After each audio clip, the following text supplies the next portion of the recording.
गुरु पूर्णिमा की आप सभी को हार्दिक शुभकामनाएं। आप जानते हो गुरु का व्यक्ति के जीवन में बहुत बड़ा रोल होता है, बहुत महत्व होता है। किसी भी व्यक्ति के गुरु कोई भी हो सकता है। गुरु कैसे?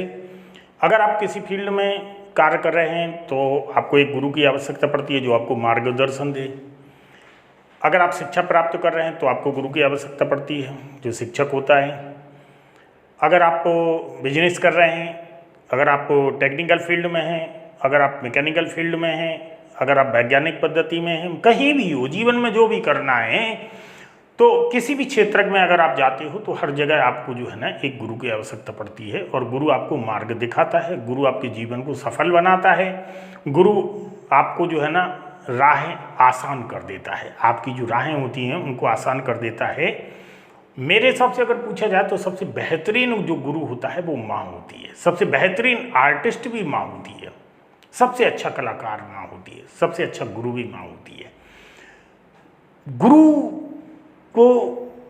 गुरु का मतलब होता है, गु माने होता है अंधकार और रू माने होता है प्रकाश। जो व्यक्ति को अंधकार से प्रकाश की ओर ले जाए वो गुरु होता है।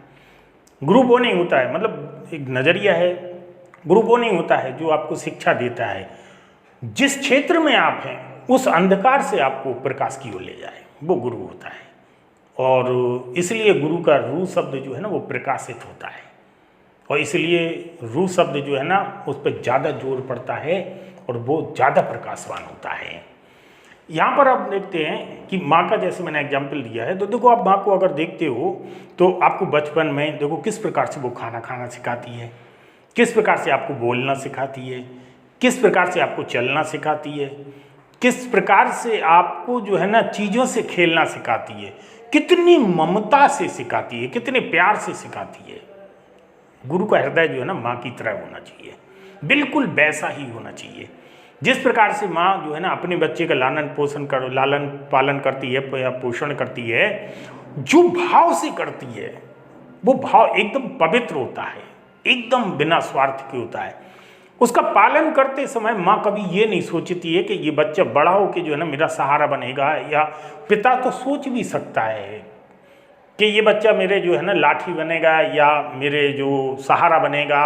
माँ नहीं सोचती है, ये माँ कभी नहीं सोचती है कि मैं जिस बच्चे का पालन पोषण कर रही हूँ वो मेरा सहारा। वो एक पवित्र भाव होता है, निस्वार्थ भाव होता है। और गुरु को जो है ना उसी तरह से होना चाहिए। गुरु को कोई ऐसा उद्देश्य नहीं होना चाहिए कि कल ये मेरा सहारा बने, कल ये मेरे लिए काम करेगा, कल हमारा सहयोगी बनेगा, ऐसा नहीं होता है। ये एक जो गुरु का पद है ना, ये निस्वार्थ भाव, ये शब्द ही निस्वार्थ होता है। मतलब निस्वार्थ से मतलब होता है बिना किसी स्वार्थ के, और वो शब्द वैसे ही होता है। लेकिन आजकल की जो है भौतिकतावादी जगत में जो है ना गुरु शब्द के अर्थ बदल गए, शिष्य शब्द के अर्थ बदल गए। आजकल के शिष्य, आजकल के गुरुओं की एक परंपरा हो गई है। आजकल जो है हर क्षेत्र में व्यवसायीकरण हो गया है, हर क्षेत्र में लोग प्रैक्टिकल होते चले जा रहे हैं। हमारी जो पूर्वज परंपराएं हैं, जो हमारी कल्चर हैं, संस्कृतियां हैं, जो गुरुओं की जो शिक्षाएं थीं, जो उद्देश्य थे, वो उद्देश्य जो है ना अब व्यावसायिक हो गए हैं। व्यवसाय कैसे हो गए हैं? एक कल्पना करो ना, कल की कल्पना करो, कल कैसे व्यक्ति जो है ना एक गुरु होता था, उसका अपना गुरुकुल होता था, गुरु पत्नी होती थी, गुरु पत्नी बच्चों को भोजन बनाती थी, बच्चे भोजन करते थे, और गुरु जो है ना जो मतलब उन्हें दीक्षा देता था, वहीं पे बच्चे रहते थे गुरुकुल में। और कैसे बच्चे जो है ना पढ़ते थे, गुरु मतलब 24 घंटे उनको मार्गदर्शन देता था, अपनी नज़रों के सामने रखता था। किस बच्चे को कब नहाना धोना है, कब क्या करना है, सब कुछ बिल्कुल व्यवस्थित था। और इसका उसको कोई चाह नहीं थी कि इसके बच्चे यहाँ से ट्रेंड होकर जब अपने भौतिक जगत में जाएगा या सामाजिक परिदृश्य में जाएगा तो उसको गुरु को कुछ मिलेगा, ऐसा उसका कोई उद्देश्य नहीं था। उसका काम केवल शिक्षा देना था, उसका काम केवल चरित्र निर्माण था, भविष्य निर्माण था, इसका केवल यही उद्देश्य था। बच्चे आते जाते रहते थे और इसके बाद जो है ना वो समाज को एक व्यवस्थित ढांचे में, सांचे में पिरोता चला जाता था। और शिष्य भी बहुत ही मतलब सम्मान वाले होते थे, कि मतलब गुरु का बहुत सम्मान करते थे, शिष्य भी बहुत इज्जतदार होते थे। और वो जो है ना गुरु का हर पल ध्यान रखते थे, गुरु को सर्वोपरि मानते थे। गुरु ब्रह्मा गुरु विष्णु गुरुदेवो महेश्वरा। आप लोगों ने ये सुना होगा, आप लोग सुबह से लिख रहे होंगे और सुबह से आप ये संदेश दे रहे होंगे। कभी इन संदेशों को समझना आप भी आने वाली पीढ़ी के लिए गुरु बनो, आप भी आने वाली जो पीढ़ी है उसको एक मार्गदर्शन दो। मैं केवल गुरु की जिम्मेदारी नहीं है, मतलब गुरु से मतलब ये नहीं है कि केवल मैं ही गुरु हूँ या जो गुरु हैं वो गुरु हैं, आप भी गुरु हैं, आपके भी कुछ दायित्व हैं। हम आपको ये नहीं सिखा रहे हैं, हम आपको ये नहीं सिखा रहे हैं कि हम आपको जो प्रेरणा दे रहे हैं वो प्रेरणा आपके लिए नहीं, वो प्रेरणा हमारे समाज के लिए, हमारी आने वाली पीढ़ी के लिए, वो आपका दायित्व बनता है। देखो पहले गुरुकुल परंपरा क्या होती थी, जो गुरु होता था और जो उनके शिष्य होते थे, गुरु शिष्य को जो पाठ पढ़ाता था, जो धार्मिक पाठ पढ़ाता था, जो मतलब एक तरह से जो शैक्षणिक गतिविधियां होती थी, चाहे वो युद्ध प्रणाली की हो, चाहे वो कूटनीतिक की हो, राजनीतिक की हो, किसी भी इस सब्जेक्ट से, किसी विषय से संबंधित जो प्रणालियां जो प्रेषित होती थी गुरु की तरफ से, तो वो जो शिष्य होते थे, वो शिष्य जो है ना जब योग्य हो जाते थे तो या तो वो सामाजिक व्यवस्था में जो है ना तल्लीन हो जाते थे, वो अपने व्यवस्थित हो जाते थे, और जो नहीं होते थे वो एक अपना आश्रम खोलते थे और वो आने वाली पीढ़ी के लिए जो है ना वो मार्गदर्शन करते थे। और जब वो शिक्षक नहीं होते थे, जब शिष्य होते थे, उस समय भी जो नई पीढ़ी उभर के सामने आती थी तो उन्हें मार्गदर्शन करते थे कि आप ऐसे ऐसे करिए, आपको गुरुकुल में ऐसे आगे चल के बताया जाएगा, आप अभी से ऐसे कीजिए। तो क्या आप वो ऐसा करते हो? अगर आप ऐसा करते हो तभी तो हमारे संदेश नीचे तक पहुंचेंगे, तभी तक आने वाली पीढ़ी तक पहुंचेंगे। अगर आप, जैसा हम आपसे मोहब्बत करते हैं, जितनी हम आपसे मोहब्बत करते हैं, क्या आप आने वाली पीढ़ी से उतनी मोहब्बत करते हैं? क्या आपका दायित्व नहीं बनता है? क्या हमारी सारा दायित्व बनता है? आप अपने दायित्व को भी देखिए। अगर हम अपने दायित्वों का निर्वहन करते जाएंगे तो ये भारत बहुत स्वर्णिम देश बन सकता है, बहुत बेहतरीन देश बन सकता है। ये दुनिया बहुत स्वर्णिम बन सकती है, दुनिया बहुत बेहतरीन बन सकती है। भौतिकतावादी सोच मतलब जो हो आई है, भौतिकतावादी सोच एक अलग सोच है। देखो यहाँ पे जो है ना हित सुनिश्चित होते हैं। हम जो काम करते हैं वो अपने हितों के लिए करते हैं, आप जो काम करते हैं अपने हितों के लिए। जैसे ही आपके हित पूरे हुए आप अपने रास्ते पे चले गए, हम अपने रास्ते पे चले गए। ये विचारधारा व्यावसायिक होती है, इस व्यावसायिक विचारधारा को तोड़ना पड़ेगा। जब तक हम इस व्यावसायिक विचारधारा को नहीं तोड़ेंगे तब तक वास्तव में जो है ना हम गुरु कहलाने के लायक नहीं और आप शिष्य कहलाने के लायक नहीं। फिर तो क्या हो गया, एक छात्र और एक मतलब एक तरह से टीचर का मतलब जो एक भौतिकतावादी जो एक शब्द है कि छात्र और स्टूडेंट का दायरा हो गया है। एक समय था गुरुकुल का, एक गुरुकुल का समय आपने आगे देखा होगा, गुरुकुल का समय गुरुकुल से बड़ा तो देखो एक शांति निकेतन आया। देखो लोग खुले वातावरण में पढ़ते थे, खुले वातावरण में पेड़ों के नीचे पढ़ते थे। वो क्या प्राकृतिक एक तरह से क्लाइमेट रहा होगा, क्या एटमॉस्फेयर रहा होगा कि लोग जो है ना सुबह से पहुंच जाते थे और दिन भर जो है ना पेड़ों के नीचे शिक्षा ग्रहण करते थे। मैं विश्व भारती की बात कर रहा हूँ, मैं शांति निकेतन जो आगे चल के विश्व भारती विश्वविद्यालय के रूप में जाना गया, वो भी तो एक शैक्षिक परंपरा थी। अभी बहुत ज़्यादा समय नहीं हुआ है टैगोर साहब को, हैं तो वो एक शैक्षिक परंपरा थी। आपने देखा होगा बहुत सारे लोग दान करते थे गुरुकुलों को, जो राजा होते थे या जो और लोग होते थे, जो धनपति होते थे, वो निस्वार्थ भाव से जो है ना गुरुकुलों को दान करते थे, जिससे बच्चों का सही या समाज का सही प्रकार से लालन पालन हो, उनको सही दीक्षा शिक्षा मिले। और देखो गुरु पत्नियाँ भी कैसी होती थी कि बच्चों को खाना बनाती थी, और बच्चे भी कैसे होते थे कि देखो लकड़ियाँ काटने जाते थे, भीख मांगने जाते थे, भीख मांग के लाते थे, और इसके बाद राशन आता था, फिर बनता था, फिर सब लोग खाते थे। ये परंपराएं कहाँ खो गई हैं, ये भाव कहाँ खो गए, ये स्वार्थ कहाँ खो गए, एक बार हमें सोचना पड़ेगा। अब जो है अभी अब हम कहते हैं किसी से कि तुम भीख मांग ले आओ, तो भीख की तो बहुत दूर की बात है। नहीं, व्यक्ति ये कहेगा, बच्चे ये कहेगा क्या बात कर रहे हैं सर आप, भीख मांग लाए मतलब अरे आपको पैसा चाहिए हमसे ले लो, ये भीख क्यों मंगवा रहे हैं? ये जो अहंकार की भावना है, इस अहंकार की भावना को हमें हर जगह खत्म करना पड़ेगा। सबसे ज़्यादा बाधक ये अहंकार होता है। आप क्या हो? आप ये मानो मैं कुछ भी नहीं हूँ, आप कुछ भी नहीं है।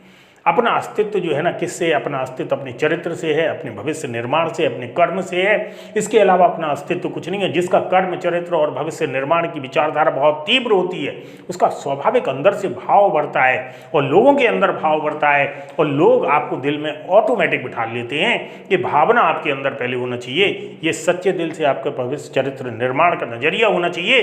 तभी आप जो है ना इस प्रकार के नजरिए को देख सकते, तभी इस प्रकार के भविष्य का निर्माण कर सकते, तभी इस प्रकार के देश का निर्माण कर सकते, बेहतरीन कल्पना कर सकते हैं आप। तो यहाँ पे जो सामाजिक बदलाव आया है, यहाँ पे जो आर्थिक बदलाव आया है, जो राजनीतिक बदलाव आया है, सोचने का जो नज़रिया बदला है, वो सोचने का नज़रिया देखो एक ऐसा हो गया कि अब गुरु जो पढ़ाते वो पैसे के लिए पढ़ाते हैं, फीस के लिए पढ़ाते हैं। गुरु पहले एक नज़रिया था, हम भी पढ़े थे, देखो जो हम पढ़ते थे उस समय बहुत कम बच्चे पास होते थे, उस समय जो है ना बहुत गिने चुने बच्चे पास होते थे, फर्स्ट क्लास तो गिने चुने बच्चे होते थे। जिले में अगर 6, 7, 12 फर्स्ट क्लास आ गए तो उनका नाम होता था, रहे फलानी जगह से मऊरानीपुर से एक फर्स्ट क्लास आया है, खैर इंटर कॉलेज से एक फर्स्ट क्लास आया है, BIC से एक फर्स्ट क्लास आया। इस प्रकार के नज़रिए होते थे हैं। और आज नज़रिए देखो तो फर्स्ट क्लास से नीचे कोई आता ही नहीं है, ढूंढे नहीं मिलता है कि कोई फर्स्ट क्लास है के नीचे है। मतलब सेकंड क्लास की आजकल वैल्यू हो गई है, फर्स्ट क्लास सारी आने लगे हैं। थर्ड क्लास की तो और ही ज़्यादा वैल्यू होगी। देखो थर्ड मारा है उसने, 3 डंडे लेके आए तो एक ही डंडा लेके आए। एक नज़रिया बदल गया है। यहाँ पे आप देखते हैं ना कि गुरु का जो मतलब होता है ये भौतिकतावादी सोच हो गई है वर्तमान में। इस भौतिकतावादी सोच को हमें तोड़ना पड़ेगा। प्रत्येक गुरु का दायित्व बनता है कि बच्चे के भविष्य के निर्माण के लिए सदैव तत्पर रहे, 24 घंटे तत्पर रहे। जब बच्चे को प्रॉब्लम है तब वो जो है ना उसे तुरंत रेडी होकर बताए कि हाँ बेटा क्या प्रॉब्लम है, उसकी समस्या का समाधान करें। ये नहीं कि नहीं अभी मेरा टाइम हो गया ऑफिस जाने का, मेरा टाइम क्लास का है, ये सब नहीं होना चाहिए। आप क्लास के हैं, क्लास में बैठिए, आप उसकी समस्या का समाधान कीजिए। ये भाव निस्वार्थ होना चाहिए। पैसे तो सभी कमाते हैं, पैसे कमाना तो एक आपकी जीविका चलाना है। आपकी जीविका चलाना है तो जीविका के साथ साथ आपके साथ एक दायित्व भी बनता है भविष्य के निर्माण का। और जिस भविष्य का निर्माण कर रहा है वो आपके वतन के लिए है, और जिस आपके वतन के लिए वो सपोर्ट कर रहा है, तो ये सबसे ज़्यादा दायित्व बनता है आपका। राजनीतिक बिंदुओं से, आर्थिक बिंदुओं से, उद्योगपतियों से, इन सबसे ज़्यादा दायित्व तुम्हारा है। गुरु का दायित्व जो है ना सभी सरकारों से, हर बिंदु से सबसे ज़्यादा दायित्व गुरु का बनता है। अगर गुरु अपने दायित्वों का सही तरीके से निर्माण करता है, सही तरह से चरित्र का निर्माण करता है बच्चों के, उसमें सही तरह से उसे मार्गदर्शन देता है, तो वैसा ही समाज हमें मिलता है जैसा गुरु चरित्र का निर्माण करता है, जैसे समाज का गुरु निर्माण करता है। जैसे समाज के बारे में गुरु सोचता है, जैसे समाज के लिए गुरु करता है, वैसा ही समाज हमें मिलता है। हमने भौतिकतावादी सोच रखी, हमने अपने नज़रिए बदल दिए, हमने व्यवसायिक सोच रखी, तो समाज भी हमें व्यवसायिक मिला है। अगर समाज हमें व्यवसायिक मिला तो हमें ऐतराज़ नहीं होना चाहिए। फिर हैं यहाँ पर हम देखते हैं एक ज़माना था कि गुरु के पास शिष्य पढ़ने जाते थे। आज एक ज़माना आ गया है कि शिष्य को पढ़ाने गुरु जाता है घर पे। और ये बदलाव देखो ना आप किस प्रकार से आ गया है। ये बदलाव जो है ना, इस बदलाव, मैं ये नहीं कहता कि नहीं शिष्य को पढ़ाने गुरु नहीं जाना चाहिए, या गुरु के पास पढ़ने शिष्य को नहीं आना चाहिए। मेरा मतलब ये नहीं है। मेरा मतलब ये है कि ये जो सोच है, ये सोच पवित्र होना चाहिए थी। चाहे आप उसके पास जाओ, चाहे वो आपके पास आए, सोच पवित्र होना चाहिए थी। नज़रिया ये होना चाहिए था कि मैं जिस बच्चे का मैंने जिम्मेदारी ली है भविष्य के निर्माण की, मैं ईमानदारी से उसके भविष्य का निर्माण करूँ। अगर उस बच्चे का मन नहीं लग रहा, अगर वो बच्चा पढ़ नहीं रहा है, अगर वो कुछ नहीं कर रहा है, तो इसका मतलब ये नहीं होता कि मैं उसे छोड़ दूँ। क्या तुम्हारा बच्चा नहीं पढ़ता है तो तुम उसे छोड़ देते हो? अगर तुम उसे नहीं छोड़ते तो तुम उस बच्चे को कैसे छोड़ सकते हो जिस बच्चे की तुमने जिम्मेदारी ली है, जो तुम्हारे पास पढ़ने आया था? अगर वो नहीं पढ़ रहा है तो उसके तरीके ढूंढो, आप किस प्रकार से पढ़ेगा, उसकी मनोवृत्ति क्या है, उसकी मनोवृत्ति को समझो, उसकी मनोवृत्ति के अनुसार अपने रास्ते पर, उसके रास्ते से चलते हुए तुम उसे अपने रास्ते पर लेके आओ। तब तुम वाकई में गुरु हो, तब तुम गुरु के लायक हो, और तब वो शिष्य है। जब एक बार वो आपका सच्चा शिष्य बन के दिखा दे तब वो शिष्य होता है। क्योंकि भविष्य का निर्माण तुम कर रहे हो, तुम्हें कैसे निर्माण करना है ये आपको तय करना पड़ेगा। आप किस प्रकार के गुरु बनना है, उसे किस प्रकार का शिष्य बनना है, और ये आपको तय, आपके रिश्ते कैसे होने चाहिए। रिश्ते से मतलब मेरा होना भावनाओं में पवित्रता होना चाहिए। मेरा यही संदेश है। आप संदेश के साथ आप सबको गुरु पूर्णिमा की हार्दिक शुभकामनाएं। आप अपने जीवन में सफल हों, आप अपने जीवन में अपने मार्ग पर प्रशस्त रहें, और आप जो है ना चलते रहें, यही मेरा सभी को आशीर्वाद है। और इतश्री, और फिर मिलते हैं अगले चरण में।